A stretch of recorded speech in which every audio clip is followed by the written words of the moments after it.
बिस्मिल्लाहिर्रहमानिर्रहीम, अस्सलाम वालेकुम व्यूअर्स, मैं हूं अकीला, मैं टेक इन फ्रंट कार्स में। व्यूअर्स, मैं आज आपको बताऊंगा कि आपकी गाड़ी के टायरों के अंदर एयर प्रेशर कितना होना चाहिए और आपको ये भी बताऊंगा कि गाड़ी के लिए गेज कौन सी इस्तेमाल की जाती है। व्यूअर्स, जैसा कि आप लोगों को पता है कि गाड़ियाँ पाकिस्तान के अंदर जो अब मौजूदा गाड़ियाँ आ रही हैं, जो भी नई गाड़ी आती है उनके अंदर ट्यूबलेस टायर का इस्तेमाल किया जाता है। ट्यूबलेस टायर और ट्यूब वाले टायर में फ़र्क है, मैं आपको चले ये भी बताता हूँ। ट्यूबलेस टायर वो टायर होता है जिसके अंदर ट्यूब का इस्तेमाल नहीं किया गया होता, बल्कि टायर के अंदर को जो उसका अंदर वाला पार्ट होता है उसको इस तरह लैमिनेट किया गया होता है कि वो ट्यूब का काम भी करता है। दूसरा इसका बेनिफिट ये होता है कि अगर खुदा न खास्ता किसी जगह पर गाड़ी के अंदर कोई कील लग जाए, कोई कांटा लग जाए या कोई हल्का सा पंचर हो जाए तो गाड़ी के जो एयर प्रेशर है वो इतना ज़्यादा कम नहीं होता कि गाड़ी ना चले, यानी हम लोग किसी भी सेफ जगह पर पहुंच सकते हैं आसानी के साथ। इसके अलावा मैं आपको बताता चलूं कि पाकिस्तान के अंदर जो करोला और होंडा की गाड़ियाँ इस्तेमाल हो रही हैं उनके जो टायर होते हैं वो नॉर्मली जो 13 और 14 के इस्तेमाल होते हैं, 15 के इस्तेमाल होते हैं, तो उनके अंदर टायर के जो एयर प्रेशर है वो हमारे यहाँ जो गेज इस्तेमाल होती है वो पाउंड्स में गेज इस्तेमाल होती है। तो आप लोगों को ये चाहिए कि गाड़ी के जो चारों टायर होते हैं उनमें एक जैसी हवा रखें। हवा एक जैसी रखने से ये होता है कि गाड़ी के जो सस्पेंशन है वो बेहतर होता है और गाड़ी के जो इंजन को वो एक जैसा जोर लगता है और गाड़ी की परफॉर्मेंस में बेहतरी आती है। तो जैसा कि मैं आपको बता चुका हूँ कि गाड़ी के अंदर गेज इस्तेमाल जो है वो पाउंड्स में होती है, तो गाड़ी के चारों टायरों में 28 पाउंड हवा होनी चाहिए।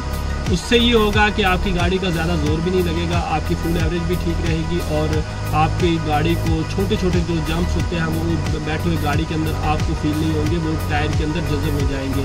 तो व्यूअर्स, ये तो हो गया कि गाड़ी के अंदर टायर के अंदर कितनी एयर पाउंड यानी कितने एयर प्रेशर होना चाहिए। तो अब मैं आपको ये भी बता दूं कि हमारे यहाँ पाकिस्तान के अंदर कुछ गाड़ियाँ ऐसी हैं जो 7 सीटर और 10 सीटर के नाम पर इस्तेमाल हो रही हैं, उनके अंदर सीट कैपेसिटी को बढ़ाया गया है। उन गाड़ियों के अंदर एयर प्रेशर थोड़ा सा ज़्यादा रखा जाता है जैसा ताकि अगर लोड पड़ता है तो लोड पड़ने से ये हो कि टायर बिल्कुल नीचे ना बैठ जाए। उन गाड़ियों के अंदर 35 और 30 पाउंड इसके दरमियान हवा रखना ये बेहतर होगा।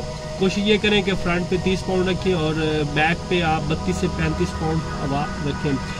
तो आपको मैं एक चीज़ यहाँ पे और भी बताता चलूँ कि जब हम टायरों के अंदर हवा का ज़्यादा इस्तेमाल करते हैं, यानी किसी एक टायर में हवा ज़्यादा होती है तो उस टायर का जो सेंटर वाला हिस्सा है वो ज़्यादा इस्तेमाल होता है और उससे गाड़ी की जो रोड ग्रिप है वो कम हो जाती है।